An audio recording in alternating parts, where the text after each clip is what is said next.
Well, the weekend has just begun. But however, today we're going to keep things to a minimum. So for today, we're going to review Evolution's most recent show from Friday, of course. This is Evolution Volume 29. This one features many matches, including a preliminary match that could lead up to Stardom's New Year's Dream, and that's something we will talk about. But however, our biggest review we're going to be doing is AEW's World's End. This is the last pay per view of 2024 by AEW. We do have, of course, the AEW Women's Championship match in a Tijuana street fight. Who will walk out, Mariah May or Thunder Rosa? We're going to have, of course, the winner for the Continental Classic this year. So that's going to be a lot of exciting going through. Then we have, of course, the international title, the TBS title, and not to mention the world title. That's going to be a lot of fun to review. And of course, and I almost forgot, the Dynamite Diamond Ring. So there's a lot of things to cover from here on out.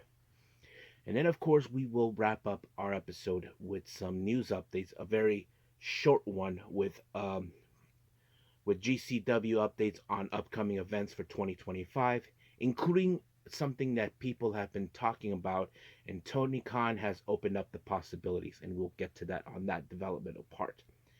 So, let's get ready for another episode of the Deleted Wrestle Zone.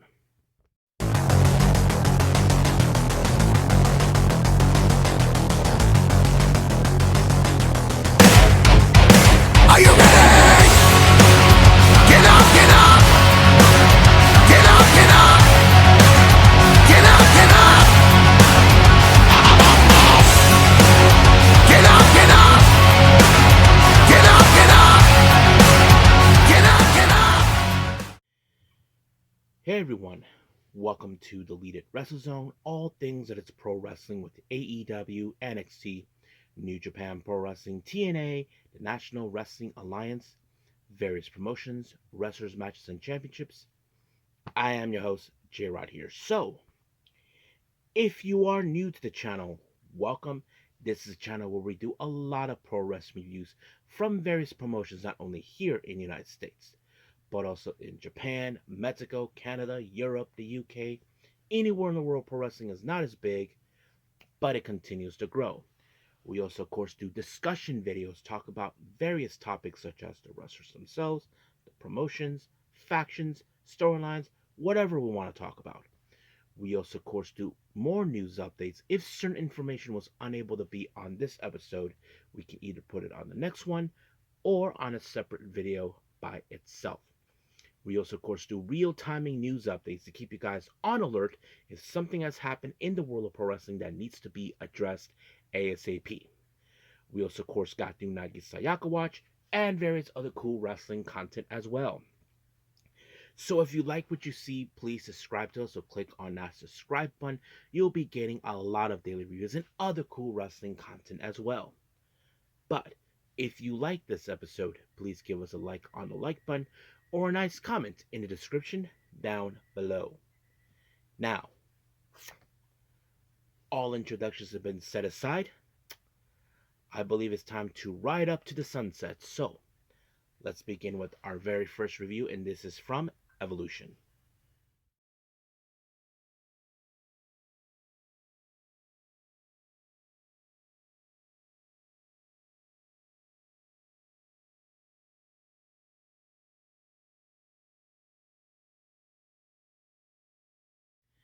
Okay, Evolution Volume 29. This took place recently on the 27th of December, and this happened in Shinkiba. Now, our first match, we have Miyuna versus Soy. Don't know if these two have clashed before, but it was a pretty interesting matchup.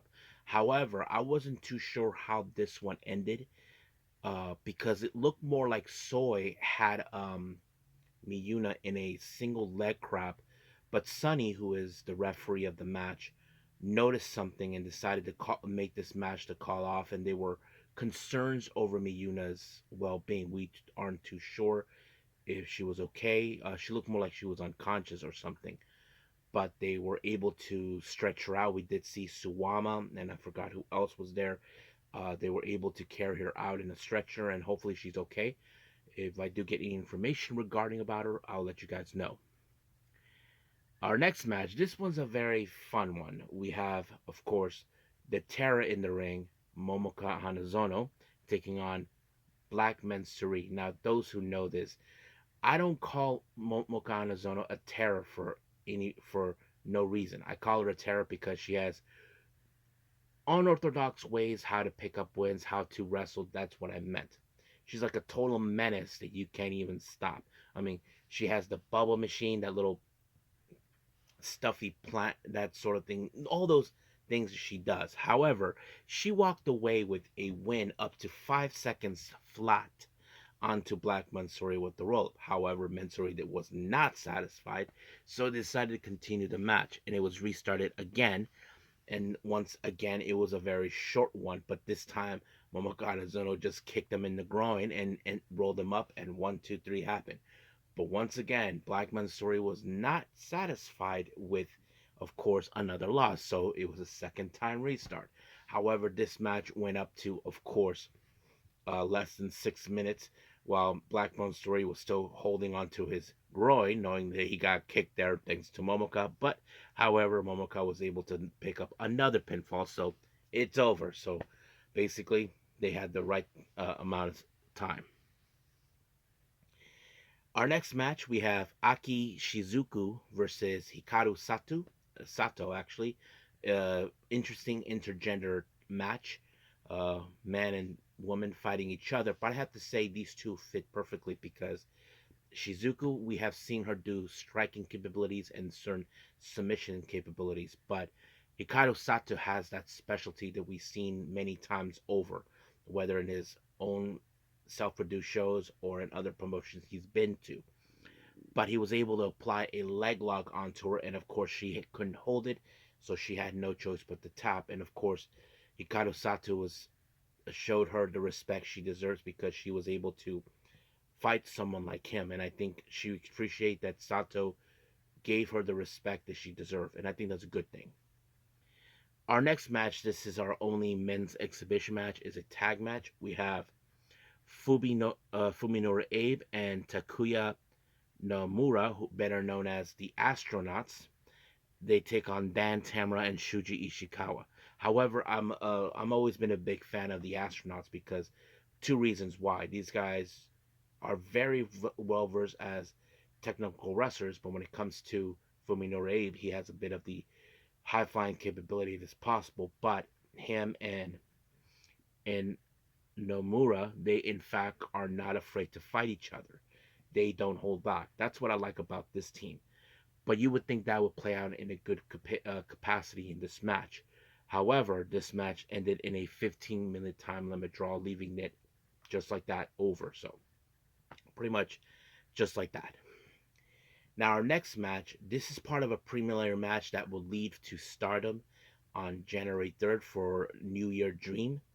We have the Cosmic Angels rookies, Sayaka Kurara and Aya Sakura, taking on the homegrown girls, Zones and Chi Chi. Now, how do we get to this part? Remember, Aya Sakura and Chi Chi were in the finals of Sendai Girls Umajaja tournament, which led to, of course, Chi Chi becoming the Sendai Girls Junior World Champion. And now Aya Sakura, feeling that she deserves to be in this match, well, it's going to happen under her turf. And Chi Chi did say it didn't matter if it's going to be in a ring in Evolution or Stardom, but now it's going to be in that situation. Now, we have seen Kurara and Sakura teamed up very well. We've seen how well versed it can be. But when it comes to Zones and Chi Chi, they're in a different level. Zone's a bit of a powerhouse, and Chi Chi, who's been very much of a prospect, has always played out. But unfortunately, this match ended with Zones applying a lariat onto Sakura and just leading that to Zones and Chi Chi to pick up the win. However, during the post match promo, Chi Chi tell Sakura that she's not walking away with the belt. We will see what happens. I think we will love to see Sakura actually walk away with a belt that belongs to Sendai Girls, and I'm sure if she does walk away with it as the winner, I'm sure Sendai Girls are not going to be too pleased that an outsider lost the belt to another outsider. So We'll see what happens. So, right now we are done with Evolution, so let's move on with our last and final review.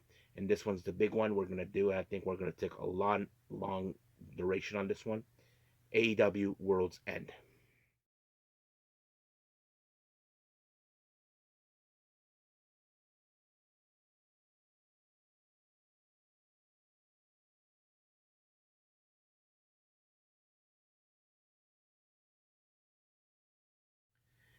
Okay, AEW World's End, like I said, their last pay per view of 2024. And a lot of things have happened. But let's begin with the 0 hour matches. There's three of them, and of course, a very interesting interview that took place during that time. Our first match, we have Tony Storm facing off Layla Gray. So practically, it was a pretty good match. It was a pretty interesting match. Nothing too big, but we are still following the whole Tony Storm, where she's like, okay, she thinks that she is new in this whole thing, so that kind of plays out. But Layla almost had this match won, but somehow Tony Storm was able to counter it into an inside cradle, and just like that, it was over. Now, our next match, of course, as always, we have that no good for nothing QT Marshall taking on the last outlaw, Jeff Jarrett. Now, you can guess that this is payback for what happened in the final battle. Remember, Jeff Jarrett whacked Aaron Solo with the guitar. Now, there was a brief moment where Solo wanted to repay a favor, telling Jeff Jarrett an eye for an eye, but thank God for Jay Lethal. He took out the trash, and of course, Jeff Jarrett put, of course, QT Marshall away and walked away with the win. Now, we did see Renee Paquette done an interview with Tony Storm, and then of course Tony Storm was in surprise with Deanna Purrazzo saying the next week on Collision it's going to be those two. So that's going to be a very interesting matchup to go. Our next match is a 8-man tag team match. We have Top Flight, Dante, and Darius Martin teaming up with the Outrunners, Magnum, and Turbo Floyd, taking on Leo Rush and Action Andretti along with Murder Machine, consistent of Brian Cage and Lance Archer. Now, of course, in this match, F and Don decides to get involved. So basically, he should have stayed out. But this match was pretty good. I have to say, I like the combination force between the Outrunners and Top Flight, but unfortunately, a very interesting development took place during the ring. Archer had this match won. It was right in his grasp. But however, Leo Rush decided that he wanted to take the glory, pissing off Archer. And of course, this is all about, of course, the AEW World Tag Team titles because Leo Rush used the final hour um, onto Dante to pick up the win. However, Private Party were there to send a direct message to Action Andretti and Leo Rush, so we will see what happens until then. Now, let's jump into the main card. We begin with the semifinals of the Continental Classic. First, we have the second runner ups of the respectable gold and blue blocks. We have Will Ospreay and Kyle Fletcher. Now, we know these two guys have faced each other before. Last time, Will Ospreay lost, but this time, what difference does it make? Of course, you would think that Kyle Fletcher will walk away as the win, and of course, idiot Don Callis would say in his own honest opinion that Fletcher is exactly where he's at. That he defeated him once, he can do it again. But however, Will Ospreay was busted open, so you can guess how this thing was going to go down. But it did not stop him one way or another because he did not use any of his conventional arsenal. So he used a move that he has used before, but was not 100% effective. And we're talking about AJ Styles' very own Styles Clash. So that was the one thing that put away Kyle Fletcher and allowed for Will Ospreay to make his way to the finals. But the real question is, who will join him? Will it be two people that Will Ospreay has faced before? Will it be Ricochet or Kazuchika Okada? I don't think it mattered, but one thing that was interesting, we seen how Okada tried to find ways to put him in a Rainmaker and that sort of thing.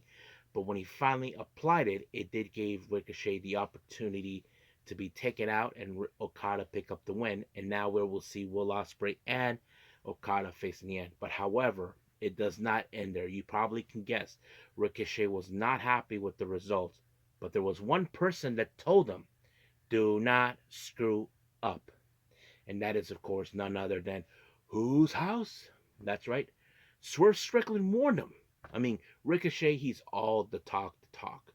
So what did he do? Well, he embarrassed him by, well, Prince Nana brought in some roll of toilet paper, saying that we're cleansing to start 2025. So they tossed it at him, telling him Happy New Year.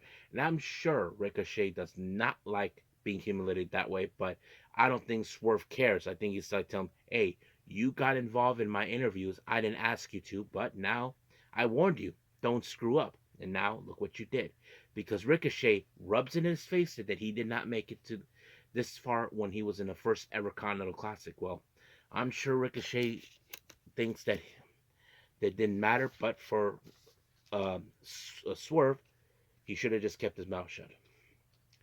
Now, our next match, we have the AEW Women's Title in a Tijuana street fight.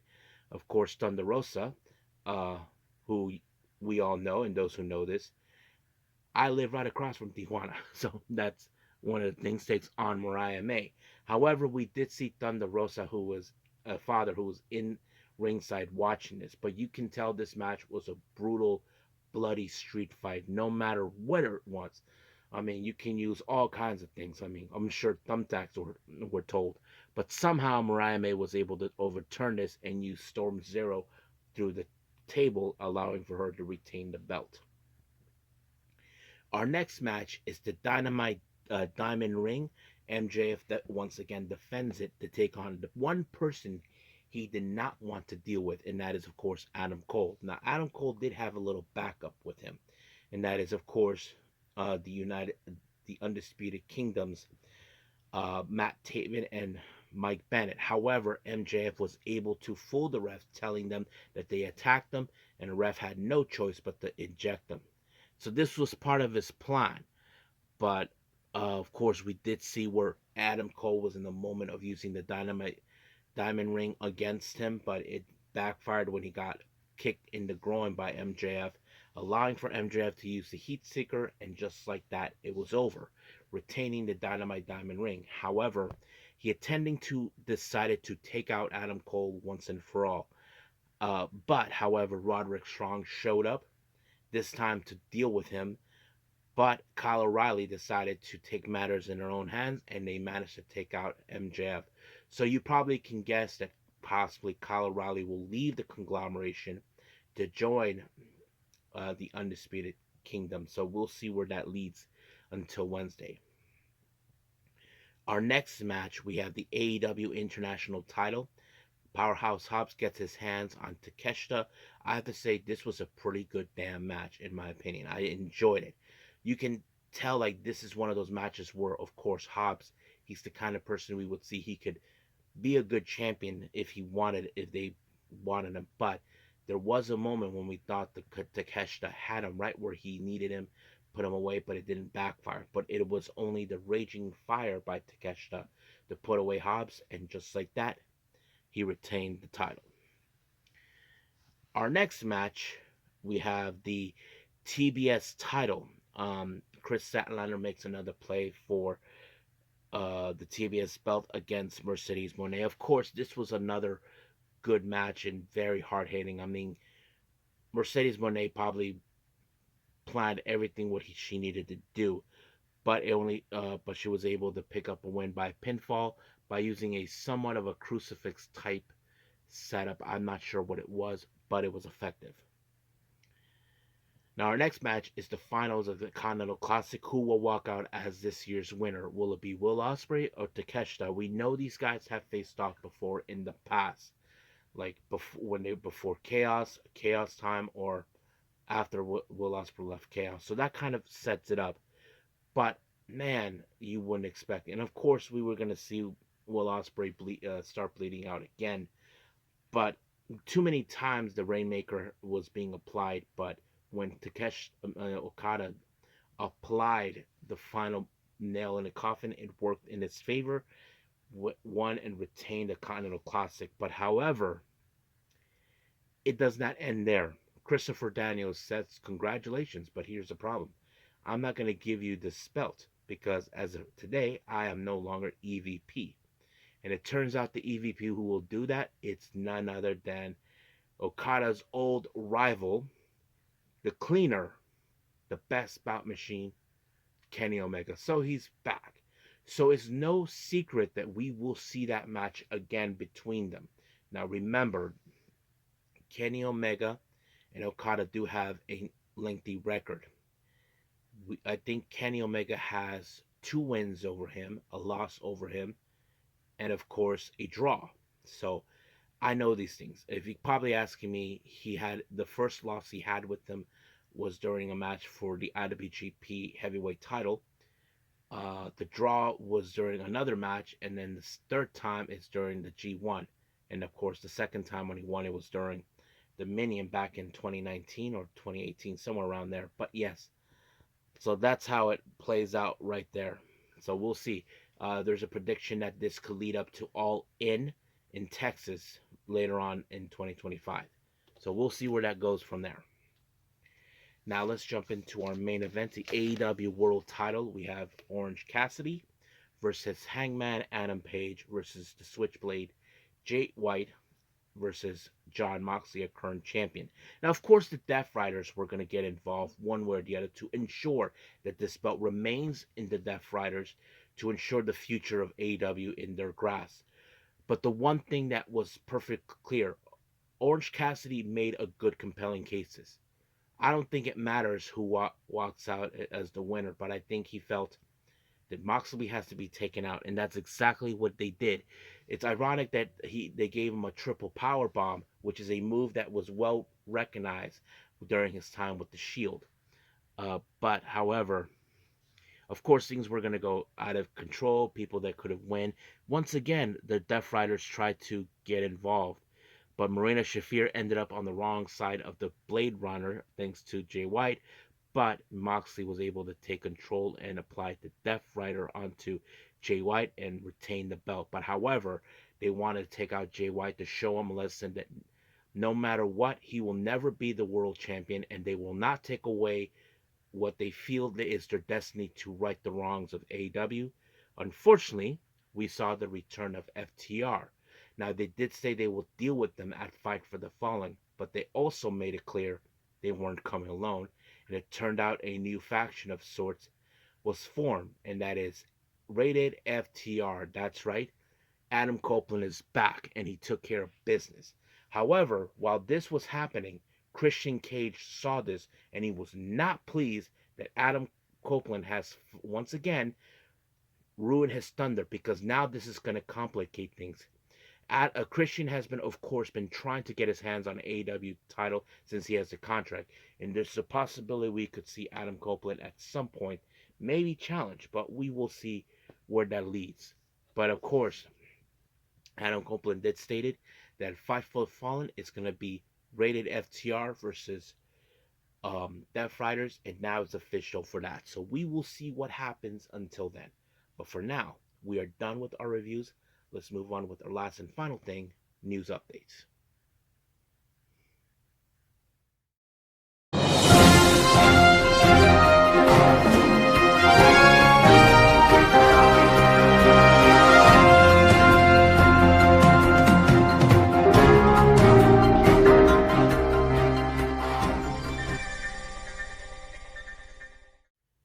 Okay, so welcome to our news updates. So, uh, we only have updates for GCW for the remainder of this year and 2025.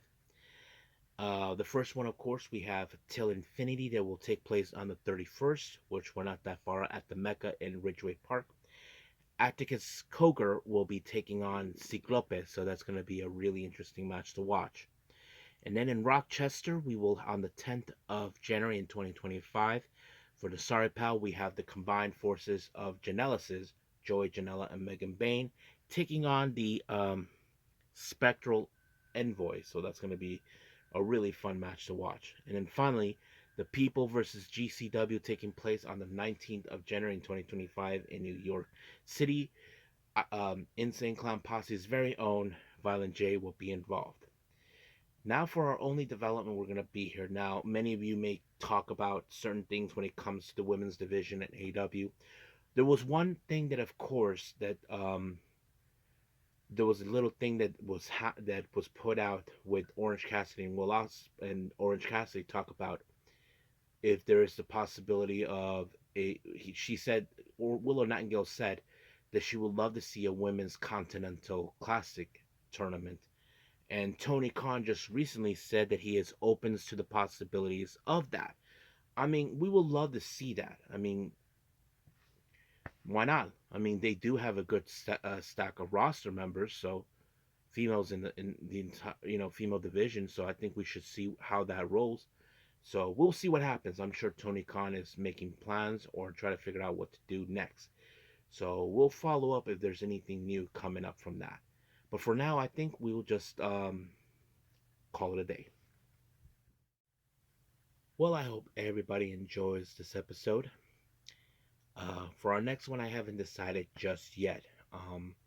There are some events, mostly from the Japanese side, I'm still behind. I haven't decided what else.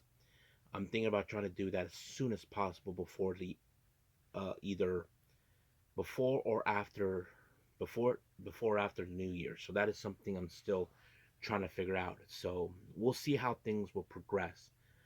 Um, so I think that's pretty much it. So I'm just gonna wing it, see how things will go. So that's pretty much it. But until then, I will see you guys in the next DWZ time, same DWZ channel. I must bid all of you adieu. So goodbye. Mwah. And have a nice day. Bang.